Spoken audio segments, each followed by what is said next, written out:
No California blue or banana yellow here. The aluminum silver Samsung ATIV S is all business. But is it too buttoned down to have a little fun? Let's find out. I'm Michael Fisher, this is Pocket Now, and this is the Samsung ATIV S full review.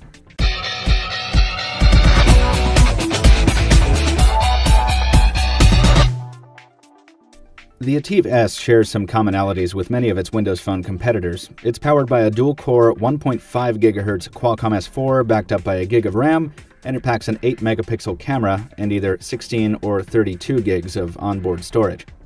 But the similarities stop there, and in some fairly major ways. Unlike the HTC Windows Phone 8X and the Nokia Lumia 920, the ATIV S features expandable memory via microSD XC, and a user-accessible 2300 mAh battery.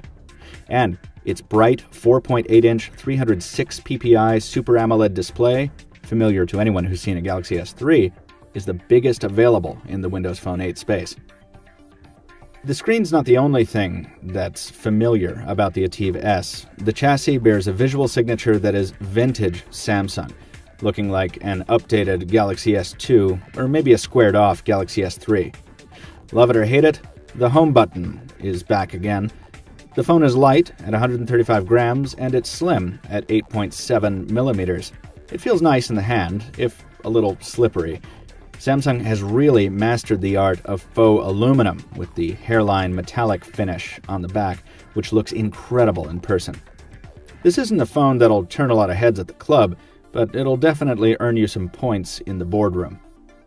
The ATIV S runs Windows Phone 8, and our unit packs a newer version of the OS that allows Wi-Fi to remain on when the device is locked, and also allows for text replies to rejected voice calls, both welcome improvements.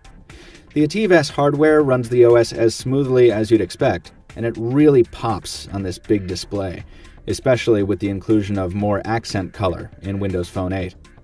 In our testing, the large screen has led to fewer typos on the commensurately larger keyboard, and visually, the platform scales nicely to this larger scale, especially with the new smaller tile sizes. We only encountered one real bug. Auto brightness on this device is awful, always setting the wrong levels and always lagging behind changing conditions, but that's easily fixable with an update. Samsung has its own version of the Windows Phone 8 store, or its own section, called Samsung Zone, where you can download Samsung exclusive apps much like on a Nokia device. Most of them come pre-installed on the ATIV S. Samsung's apps aren't as numerous or useful as Nokia's, but we like them. But without a larger, more robust assortment of apps, ideally with some enhanced camera features and some navigation options, Samsung's collection continues to lag behind Nokia's. We tested the ATIV S on T-Mobile USA in the greater Boston area.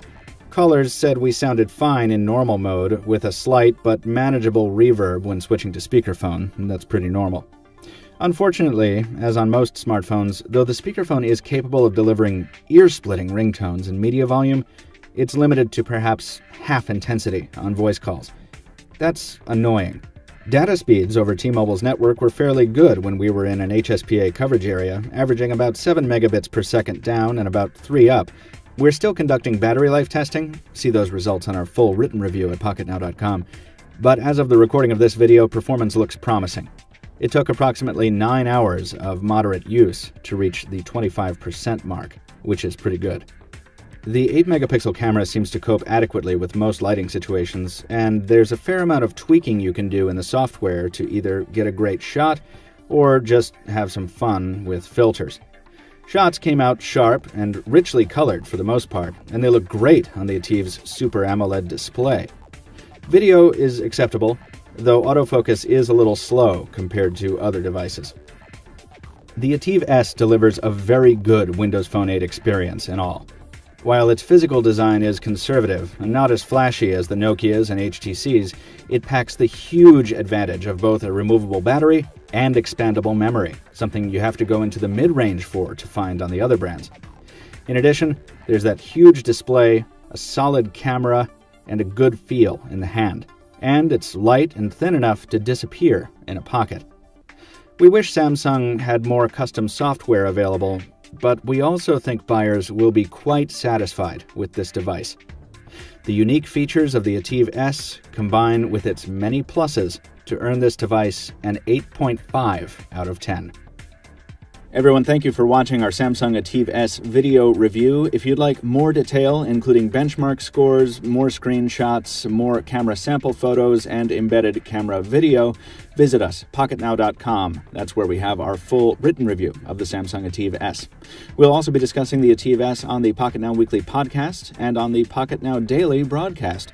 So make sure and check those out, and to make sure you don't miss anything, follow us on Twitter. Pocket Now Tweets is the official account. If you'd like to follow me, I'm at Captain Two Phones. In the meantime, leave us a thumbs up here on YouTube if you like what you saw. Leave us a comment on the review at pocketnow.com if you have something to say. And thank you for watching. We'll see you next time.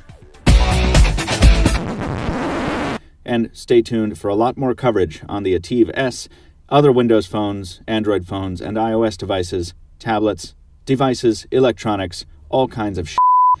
I just keep talking and it doesn't get any better. Jaime Rivera will be discussing it on the Pocket Now Daily broadcast, so be sure and I need more caffeine. One more time.